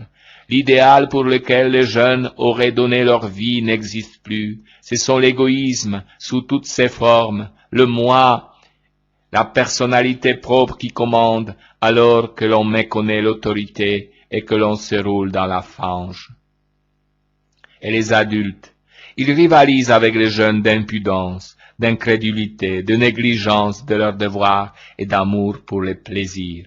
Tout est permis, la trahison, l'infidélité, la luxure, et les familles se disloquent, se ruinent, elles sont malheureuses.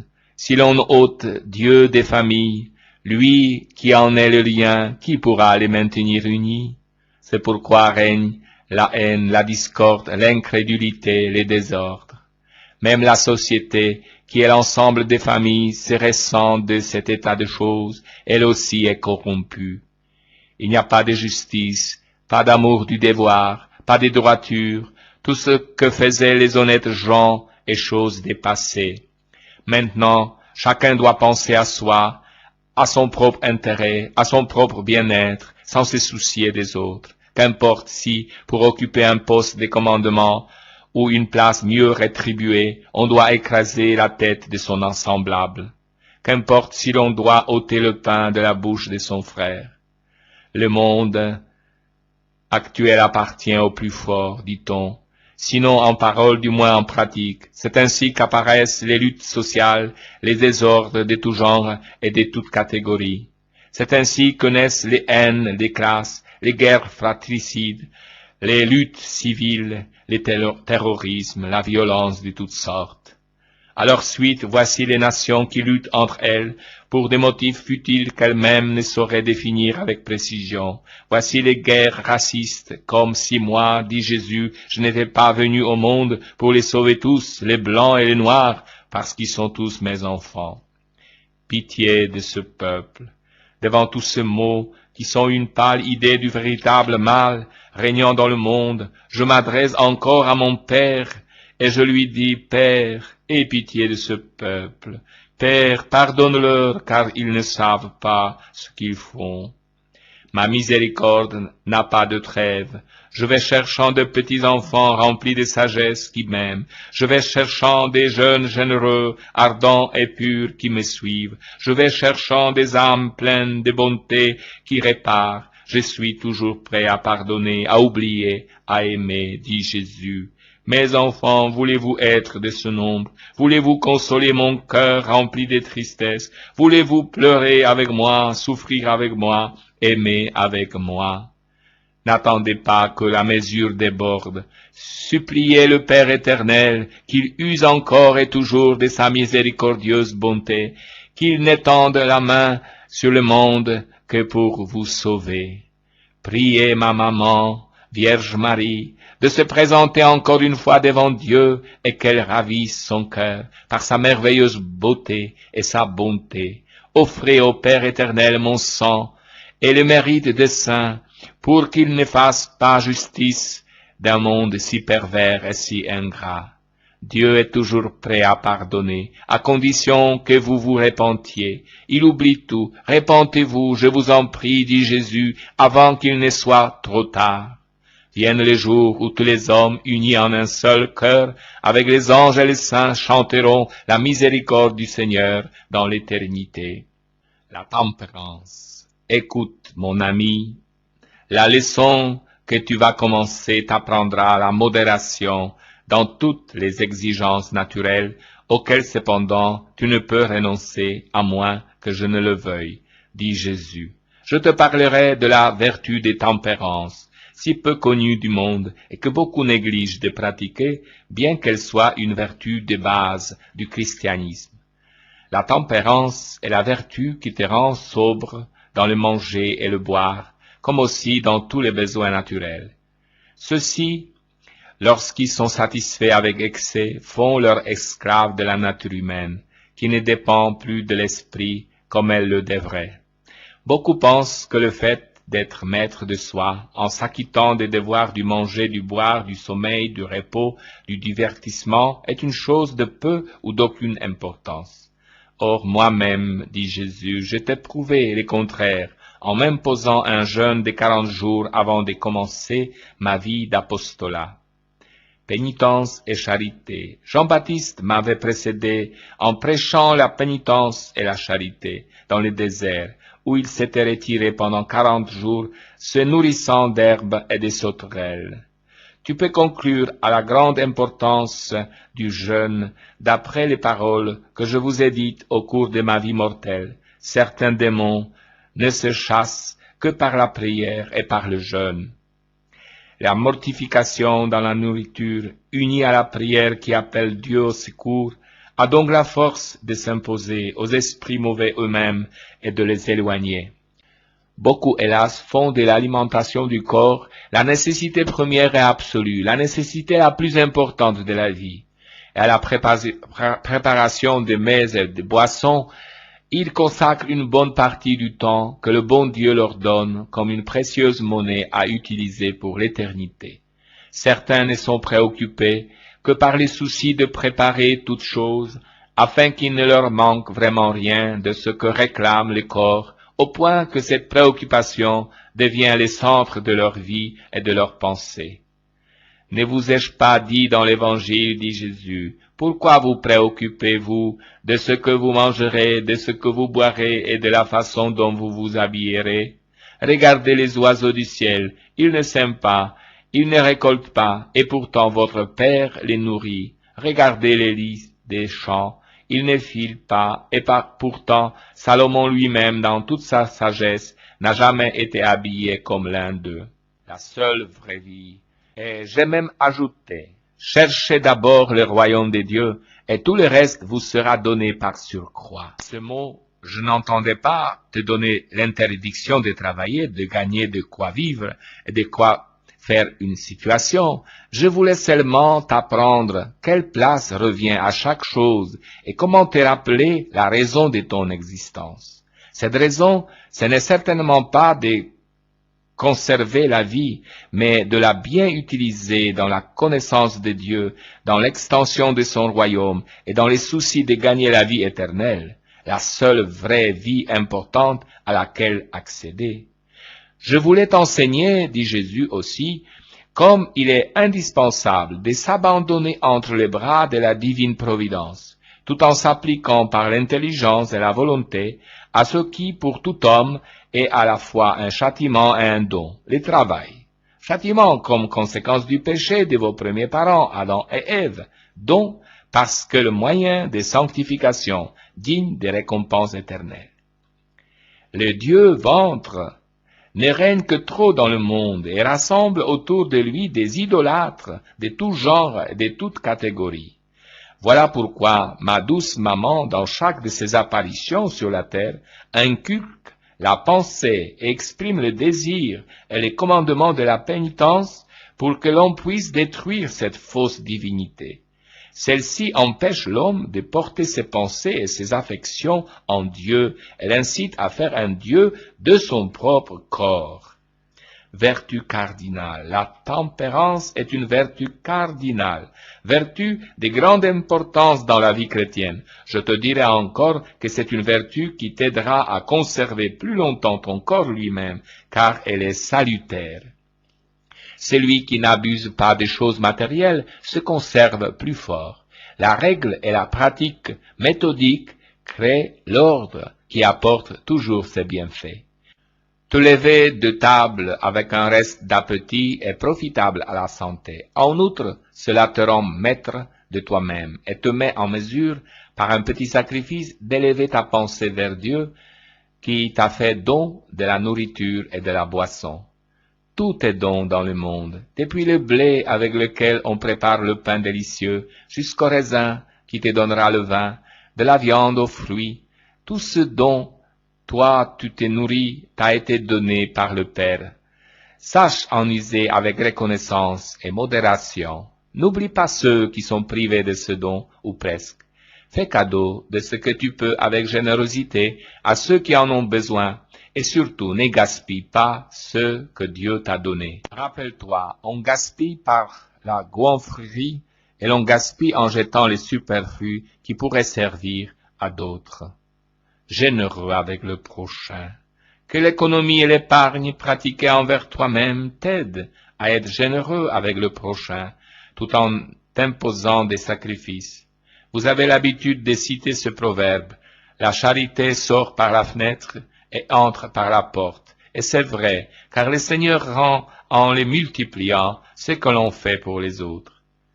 Mais moi, dit Jésus, je te dirai encore que savoir te priver de quelque chose pour le donner à qui en a besoin te fait exercer, outre la tempérance envers toi-même, ce devoir envers les autres qui est un prolongement de la main de Dieu, de sa divine providence. Tu deviens pour ton prochain la providence même de Dieu.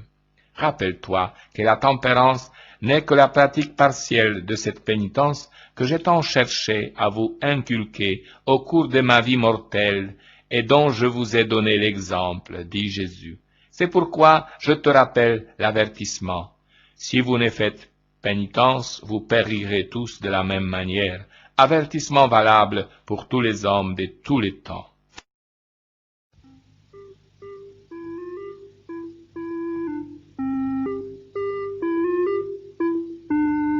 En ce temps-là, vivait au pays de l'Arche Plaine un homme heureux qui se nommait Job. Il détestait tout ce qui est mal et priait ainsi: Seigneur, tu m'as comblé d'enfants et de bonheur, béni sois-tu. Job était en effet connu dans tout l'Orient pour son immense fortune et sa plantureuse famille, 7 garçons sans défaut et 3 filles d'une rare beauté.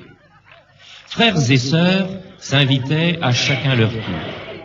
On vidait alors des coupes de vin et on dansait autour des feux de berger.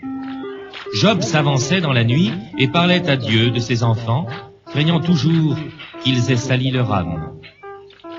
Voici qu'un jour, les voisins de Dieu, qu'on appelle familièrement les anges, se rendaient à l'audience du Seigneur. Vint aussi Satan, en tenue d'ange, avec des habits taillés dans la lumière. Son nom signifie l'adversaire, parce qu'il tient tête à Dieu. D'où viens-tu, serviteur Satan? De rôder autour de la terre? J'ai parcouru les villages et les grands prés de sable qu'on nomme désert.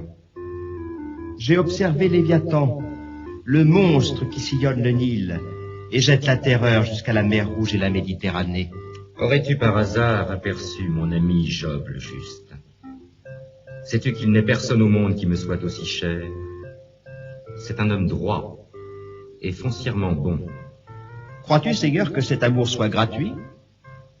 Oh, n'as-tu pas couvert Job d'or et de bonheur? N'as-tu pas tissé un enclos pour protéger sa maison et ses troupeaux? Ne l'as-tu pas choyé en lui donnant les plus beaux enfants de la terre? Enlève-lui tout cela, et je parie qu'il te maudira. Je te prends au mot, Satan. Je te donne tout pouvoir sur les troupeaux et sur les champs, sur la maison et la famille de mon ami Job. Toutefois, tu ne dois pas porter la main sur lui.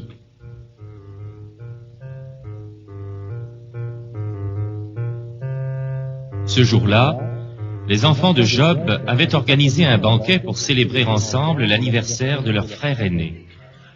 Pendant qu'ils festoyaient, un messager, essoufflé et hagard, accourut chez leur père. « Maître Job, tes bœufs labouraient tranquillement le grand champ quand une bande de pillards a surgi sur des chevaux rapides comme l'éclair. Ils ont massacré tout le personnel et enlevé les bœufs de labour. » Il parlait encore quand survint un autre porteur de mauvaises nouvelles, hors d'haleine. « Maître Job, une boule de feu est tombée du ciel. Elle a brûlé tes bergers, tes moutons. » Il parlait encore quand arriva un troisième coursier, exténué et tremblant. « Maître Job, des hors-la-loi ont attaqué le parc de tes chameaux.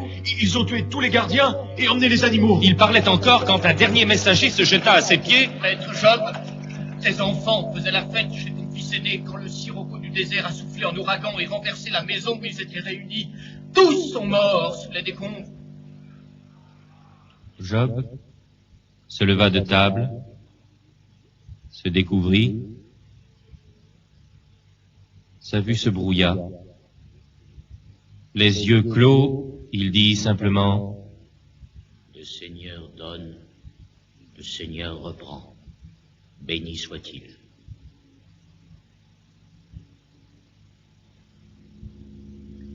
Ce jour-là, les anges de Dieu se rendaient à l'audience du roi des cieux. Comme à l'accoutumée, Dieu interrogea Satan, celui qui tient tête ouvertement. « Ange Satan, d'où viens-tu? » De rôder autour de la terre, comme fait le lion dans le désert. As-tu remarqué mon ami Job le juste? Il n'a pas son égal au monde.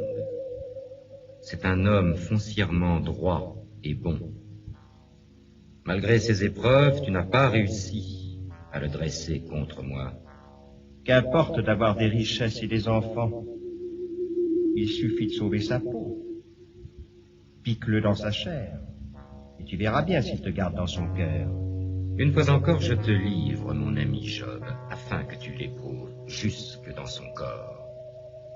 Souviens-toi toutefois, Job ne doit pas mourir. Aussitôt, la tente où Job s'était réfugié s'emplit d'une odeur insupportable. Il vit son corps se couvrir d'ulcères et de pus. Il sortit, prit un tesson de terre cuite, et, assis sur un tas d'ordures, il gratta ses plaies. Sa femme, alors, se mit à l'injurier. « Vas-tu encore persister dans la prière? Fâche-toi donc une bonne fois contre ton Dieu.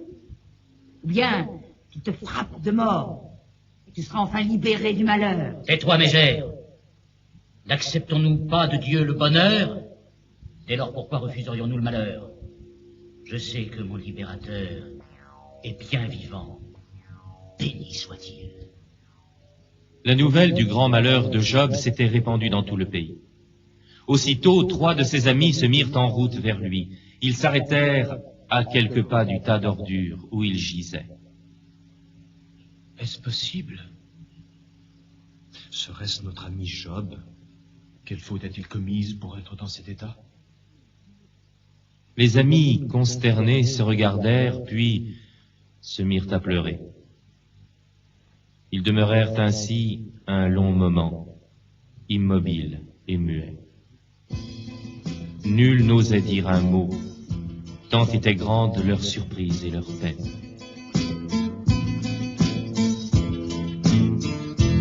Lorsque Lorsque Job tomba malade, aussi maigre qu'un chardon, ses parents, ses camarades le quittèrent pour de bon. Du fond de sa solitude, il appelait au secours. Malgré tant d'ingratitude, il regardait son amour.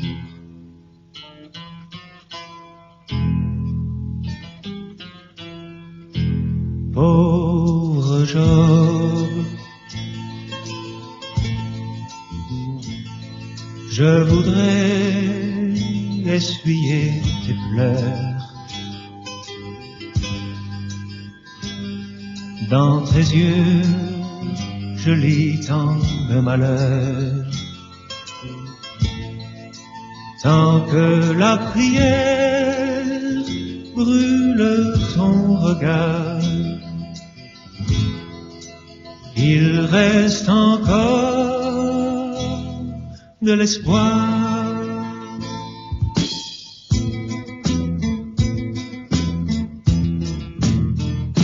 Le sort voulut que périssent par le vol et par le feu ses brebis et ses génisses, ses 500 paires de bœufs. Réduit ainsi à misère, Job alors s'est retrouvé, n'ayant plus sur cette terre que ses 2 yeux pour pleurer.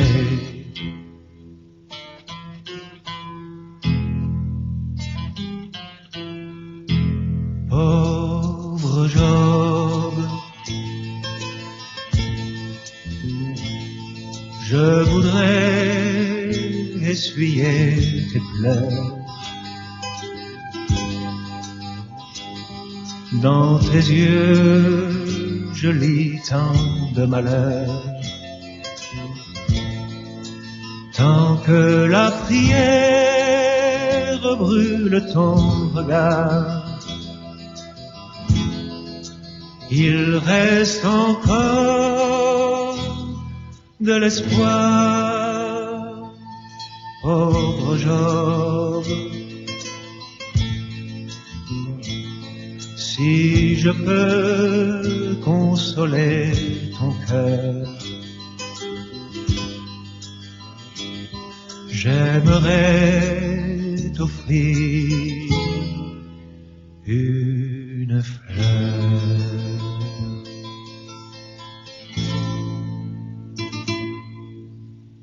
Enfin, Job se leva devant ses visiteurs, écarta ses cheveux blancs et dit : Maudite soit la nuit où je suis né. Éliphaz, le premier ami, se dressa devant lui et prit la parole. Si j'étais à ta place, j'exposerais à Dieu ma cause. N'est-ce pas lui qui déjoue les intrigues de Satan et délivre le pauvre pris dans ses serres? Après un long silence, Job fit quelques pas. Il s'éloigna, puis s'arrêta, tourné vers Jérusalem. On l'entendit s'adresser à Dieu. Pourquoi monter la garde autour de moi? Pourquoi m'épier dès le matin, surveiller mes gestes et mes pas? Espion de l'homme, pourquoi me poursuivre jusqu'au cœur de mes nuits? Au creux de mon sommeil, pourquoi m'épouvanter par des songes peuplés de monstres? Job revint vers ses amis. Il semblait épuisé et sans vie. On eût dit qu'il tendait l'oreille pour entendre les clochettes du troupeau ou le rire de ses filles, mais le silence était aussi implacable que le soleil de l'été. Alors Bildad, le second ami, se leva et s'approcha de Job. L'assurance des êtres malveillants est frêle comme une toile d'araignée. Dieu reste du côté des gens de bien si tu n'as rien à te reprocher. Rira bien qui rira le dernier. Sophar, le troisième ami, prit à son tour la parole et laissa entendre qu'à son avis, Job avait dû commettre quelques péchés secrets qui étaient la cause de ses malheurs. Après ces discours, s'installa un silence qui dura près d'une heure. La chaleur devint étouffante. Les habitants de larges plaines connaissent bien ces moments lourds qui annoncent la tempête. Dieu va parler, disent-ils alors. Effectivement, une voix s'éleva du sein de l'ouragan.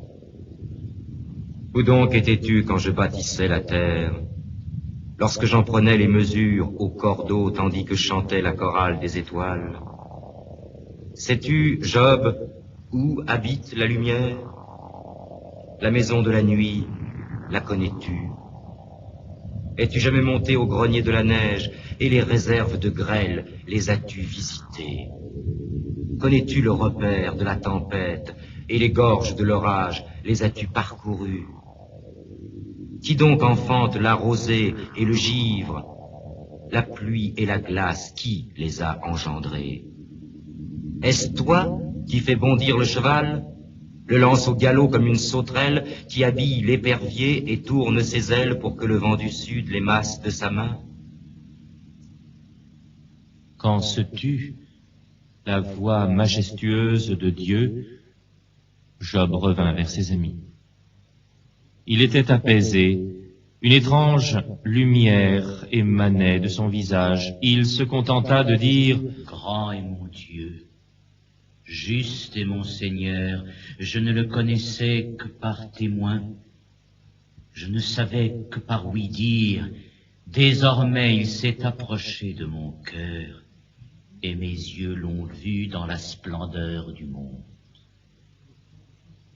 Le Seigneur entendit les heureuses paroles. Il en remercia son ami Job. Va, serviteur zélé et fidèle, entre dans la joie de ton maître. Quant à vous, messieurs Éliphaz, Bildad et Sophar, voici que depuis des heures et des heures vous tenez des propos insensés. Seul Job a parlé avec droiture et selon mon cœur. Désormais, c'est lui qui plaidera votre cause devant moi.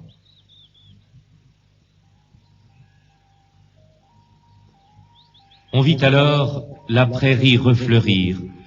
Job parut rajeunir comme le printemps. En un clin d'œil, il avait recouvré sa santé et sa fortune. Déjà, les caravanes arrivaient chargées de présents et de joyeuses paroles. Dieu fit cadeau à Job d'années vigoureuses et de troupeaux opulents. Alerte et rayonnant, il monta sur la tour des bergers, escorté par Satan qui le suivait maintenant comme un chien fidèle.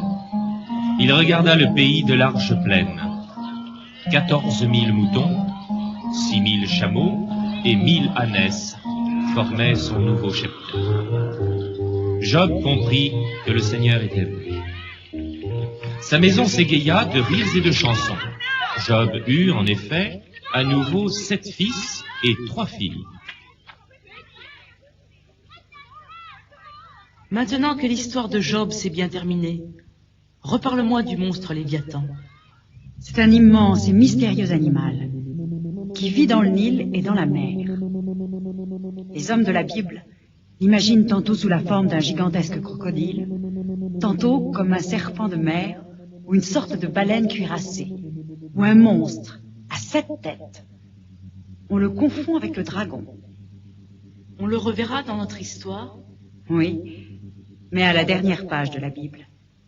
Il sera alors capturé. C'est un monstre de ce genre qui a sauvé Jonas du naufrage?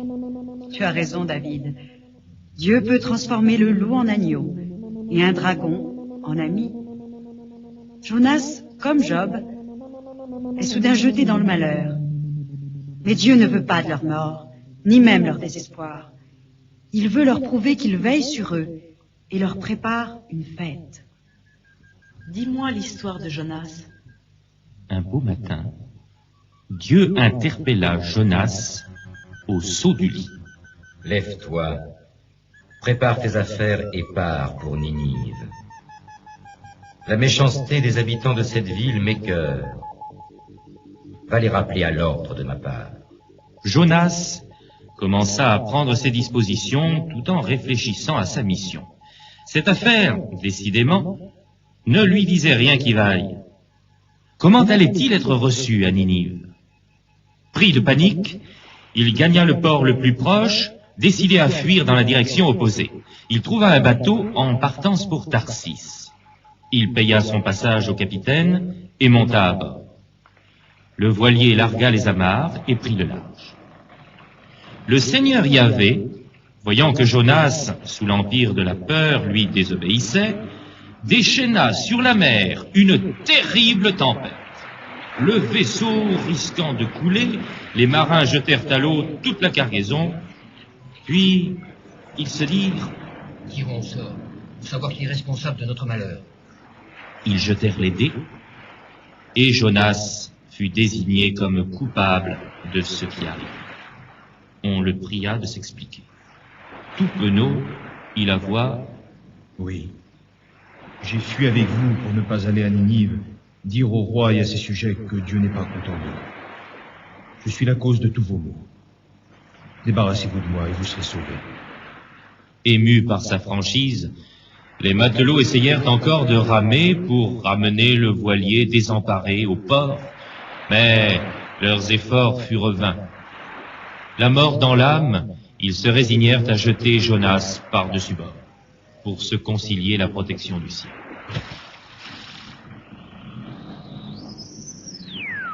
Aussitôt, le Seigneur Yahvé dépêcha un énorme poisson, pourvu d'écailles dures comme l'acier, de nageoires aussi puissantes qu'un gouvernail de navire, et surtout d'une gueule géante, large comme une porte cochère. Le monstre marin avala Jonas d'une seule bouchée, sans le blesser.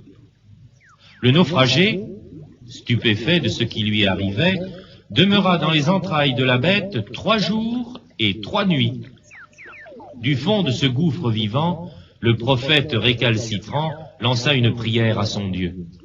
De la détresse infernale, je crie vers toi. Ne me rejette pas loin de tes yeux. En réponse à cette supplication, Yahvé donna un ordre au poisson géant. Approche de la côte et rends à Jonas sa liberté. Le prophète, tout étourdi, se retrouva couché sur la plage.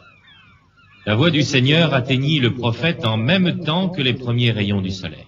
Lève-toi, Jonas, et va parler à Ninive qui me ferme son cœur.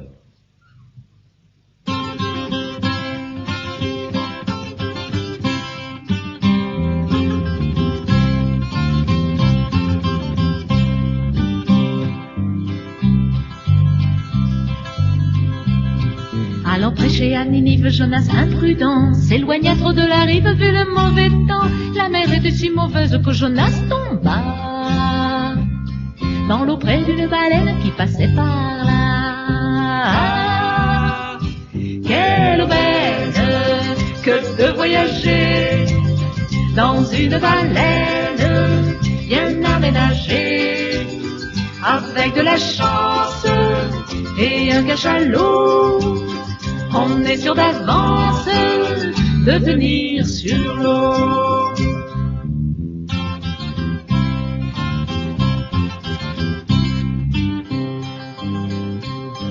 Jonas, en pleine détresse, pensait se noyer quand il aperçut l'espèce de gros cétacé jouant à faire des bulles avec son jet d'eau. Entre ses 2 mandibules, il fit le rhodo. Oh, quelle aubaine que de voyager dans une baleine bien aménagée, avec de la chance et un cachalot. On est sûr d'avance de tenir sur l'eau.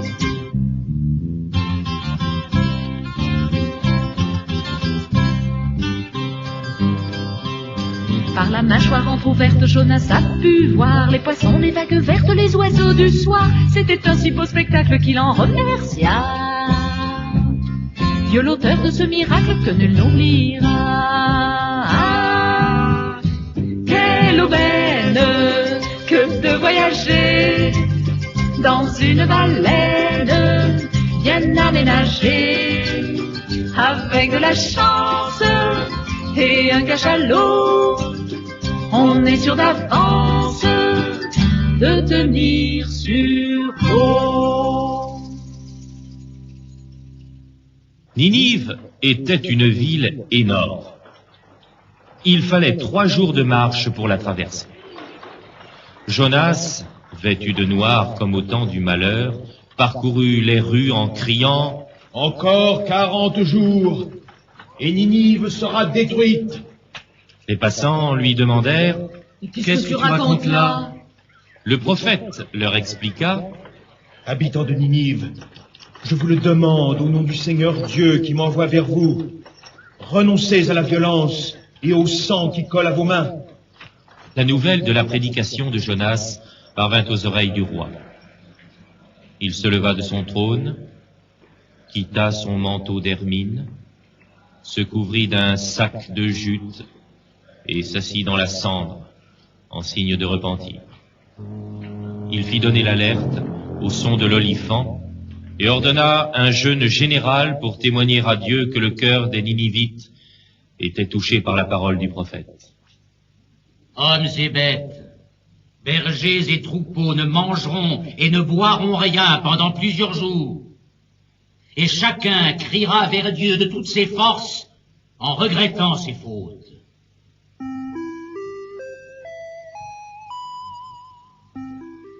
Dieu admira leur bonne volonté.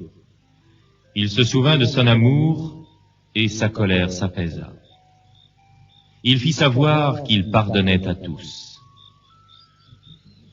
Du coup, Jonas éprouva du dépit et se fâcha. « Pourquoi abandonnes-tu ton procès et renonces-tu à la vengeance? Pourquoi te retiens-tu de punir ces gens de rien? Si j'avais su que tu céderais, je n'aurais pas entrepris tout ce voyage et pris tant de risques. À quoi cela a-t-il servi que je crie pour toi dans les rues ?» Jonas boudait. Il sortit de la ville et se construisit sur la colline une hutte de branchage. Puis, il s'assit devant la porte, curieux de voir ce qui allait se passer. Le Seigneur prit prétexte du soleil qui embrasait le ciel et la terre pour faire pousser au-dessus de Jonas un bel arbuste feuillu. L'ombre inattendue réjouit le cœur du prophète qui, à cause du sang qui lui était monté à la tête, risquait une insolation. Mais, le lendemain, dès l'aurore, Yahvé envoya un ver vorace qui piqua l'arbrisseau et le fit dépérir.